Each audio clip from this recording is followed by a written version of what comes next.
Address and data बस के बारे में हम थोड़ा सा पहले भी जान चुके हैं कि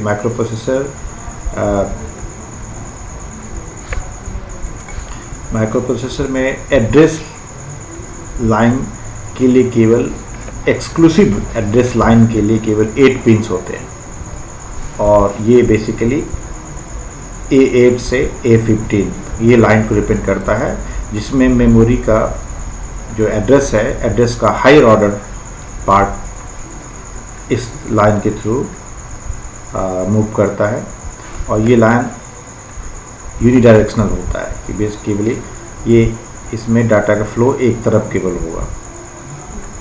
और जो मेमोरी एड्रेस जो कि 16 बिट का होता है, तो बाकी जो 8 बिट पार्ट हैं, लोअर ऑर्डर पार्ट है, वो डाटा बस के साथ मल्टीप्लेक्स्ड होता है, मतलब टाइम शेयर्ड होता है।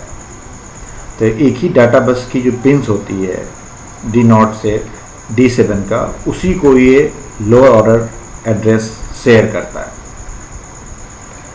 और इसलिए इसको इस पिन को AD0 से AD7 से रिप्रेजेंट करते हैं। ये बायडायरेक्शनल पिन होता है, जिसमें डाटा का फ्लो दोनों डायरेक्शन में होता है और ये मेमोरी के लोअर ऑर्डर पार्ट को भी रिप्रेजेंट करता है, साथ ही साथ डाटा का फ्लो भी इसी लाइन से होता है सेम टाइम। और ध्यान देने वाली बात है कि किसी भी इंस्ट्रक्शन के एग्जीक्यूशन के दौरान अर्ली पार्ट में ये जो मल्टीप्लेक्स लाइन है वो एड्रेस बिट्स को शेयर करता है, कैरी करता है, और उसके बाद लेटर पार्ट में ये पिन डाटा को कैरी करता है। और इसीलिए एड्रेस को डाटा से सेपरेट करने के लिए हमें इस एड्रेस के लोअर पार्ट को लैच करना पड़ता है, टेम्पररी स्टोर करना पड़ता है। हमको समझना पड़ेगा फिर से कि जो हाई ऑर्डर बिट्स ऑफ जो एड्रेस की होती है वो 3 क्लॉक पीरियड तक बना रहता है, और लेकिन जो लोअर ऑर्डर बिट्स है वह केवल 1 क्लॉक पीरियड तक ही ये कॉमन लाइन पे स्टोर रहता है और उसके बाद ये अपने आप ही लॉस्ट हो जाता है। इसलिए इसको सेव करने के लिए एक्सटर्नली हमें सेव करने की जरूरत पड़ती है और इसको सेव करने के लिए हम लैच का इस्तेमाल करते हैं, एक्सटर्नल लैच का इस्तेमाल करते हैं। और ये एक्सटर्नल लैच कंट्रोल यूनिट है माइक्रोप्रोसेसर की, वहाँ से एड्रेस लैच इनेबल सिग्नल जब जनरेट होता है तो एक्सटर्नल लैच एक्टिवेट होता है और ये एक्सटर्नल लैच क्या करता है, एड्रेस के लोअर पार्ट को, लोअर ऑर्डर बिट्स को उस लैच में स्टोर कर लेता है और उसके बाद डाटा का फ्लो उसी लाइन से शुरू हो जाता है। और जब भी उस एड्रेस की ज़रूरत होती है हमें, तो हम उस लैच के माध्यम से उसको एक्सेस कर लेते हैं। ये डीमल्टीप्लेक्सिंग का ब्लॉक डायग्राम है, ये लैच है और यहाँ से माइक्रोप्रोसेसर से, ये कंट्रोल यूनिट से address latch enable signal generate होता है, तो लैच इनेबल होगा। और उस केस में जो ये तो एड्रेस का हायर ऑर्डर बिट्स है जो कि एक्सक्लूसिव होता है, इसमें कोई दिक्कत नहीं है। लोअर ऑर्डर बिट्स जो है जो कि केवल एक क्लॉक पीरियड के लिए अवेलेबल होता है, उसको लैच के थ्रू लैच में स्टोर कर लिया जाता है और उसके बाद इस लाइन का इस्तेमाल डाटा को फ्लो करने के लिए किया जाता है। जब भी इस लोअर बिट की ज़रूरत होती है तो यहाँ लैच के थ्रू हम उसको एक्सेस कर सकते हैं, कर लिया जाता है। सारे कॉन्सेप्ट को हम एक साथ जोड़ के देखें तो इसमें देखेंगे जो माइक्रोप्रोसेसर यूनिट है वो इस तरह से ये कंट्रोल सिग्नल्स हैं, डिफरेंट कंट्रोल सिग्नल्स हैं जो डिसाइड करते हैं कि डाटा में ये एक्सटर्नल मेमोरी है, वो डाटा उससे रीड किया जाना है या उस डाटा को उसमें राइट करनी है मेमोरी में। यहाँ से एड्रेस लाइंस हैं जो कि में एक्सटर्नल मेमोरी के ब्लॉक को या मेमोरी को, रिक्वायर्ड मेमोरी को आइडेंटिफाई करता है। चिप सिलेक्शन सर्किट है इसके थ्रू।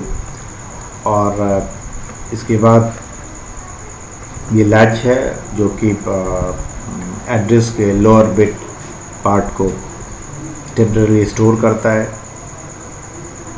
और यहाँ हम ध्यान से देखेंगे कि ये जो लॉजिक सर्किट है ये गवर्न होती है इस पिन से भी, इनपुट आउटपुट और मेमोरी।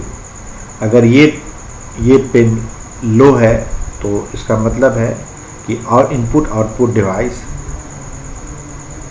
की लाइन ही ख़त्म है, मतलब इनपुट आउटपुट डिवाइस इस मेमोरी से कनेक्टेड नहीं है।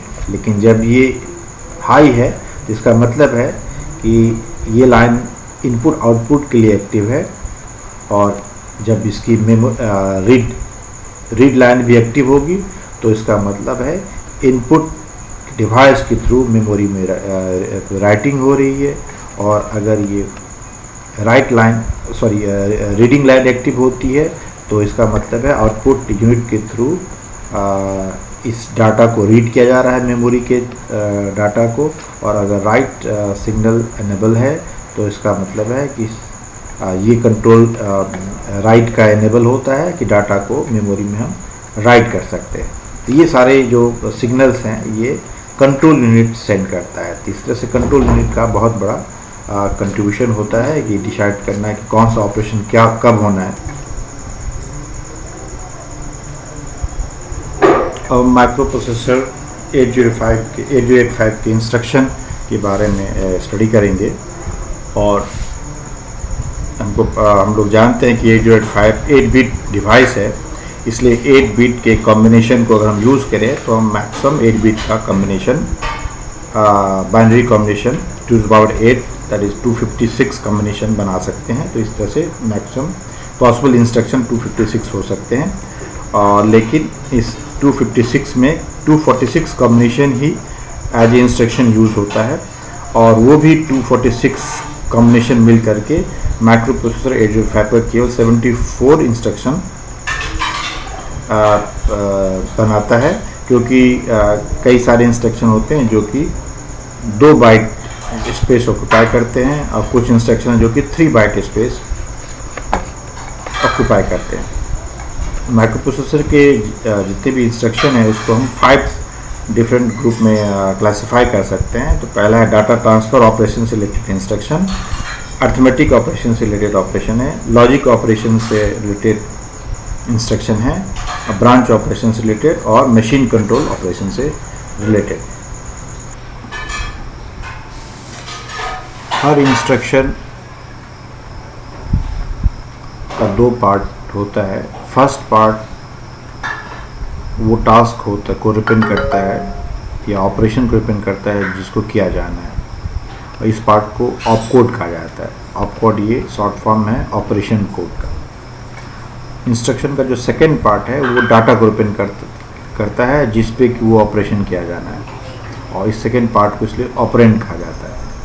तो हम ये ध्यान देना है कि इंस्ट्रक्शन के 2 पार्ट होते हैं। फर्स्ट पार्ट ऑपकोड जो ऑपरेशन को रिप्रेजेंट करता है, और ऑपरेंड सेकेंड पार्ट जो कि डाटा को रिप्रेजेंट करता है। तो सबसे पहले हम डाटा ट्रांसफ़र ऑपरेशन से रिलेटेड इंस्ट्रक्शन के बारे में पढ़ेंगे कि माइक्रो प्रोसेसर में जो डाटा ट्रांसफ़र होता है बेसिकली टर्म ट्रांसफ़र यूज़ करते हैं, लेकिन ये जस्ट लाइक कॉपी इंस्ट्रक्शन होता है कि डाटा सोर्स से डेस्टिनेशन में तो जाता है लेकिन सोर्स में व्यू बना रहता है। जैसे ये निमोनिक्स हैं, ये इंस्ट्रक्शन हैं निमोनिक के फॉर्म में, मूव, MVI, LDA, STA। तो इसमें जो डाटा का ट्रांसफ़र होता है, जितने भी डाटा ट्रांसफ़र ऑपरेशन में है, वो 2 रजिस्टर के बीच डाटा का ट्रांसफ़र इन्वॉल्व हो सकता है, या जो किसी डाटा बाइट को रजिस्टर में या किसी मेमोरी लोकेशन में ट्रांसफ़र करना है, या डाटा का ट्रांसफ़र किसी मेमोरी लोकेशन और रजिस्टर के बीच होना होता है, या डाटा को किसी इनपुट आउटपुट डिवाइस और एक्यूमुलेटर के बीच हम ट्रांसफ़र करते हैं। तो ध्यान देना है कि डाटा सोर्स का जो कंटेंट है वो कभी चेंज नहीं होता है। डाटा ट्रांसफ़र इंस्ट्रक्शन में ज़्यादातर 8 बिट डाटा ही हैंडल होता है, लेकिन कुछ इंस्ट्रक्शन है जिसमें कि 16 बिट डाटा को हम यूज़ करते हैं, और इस 16 बिट डाटा को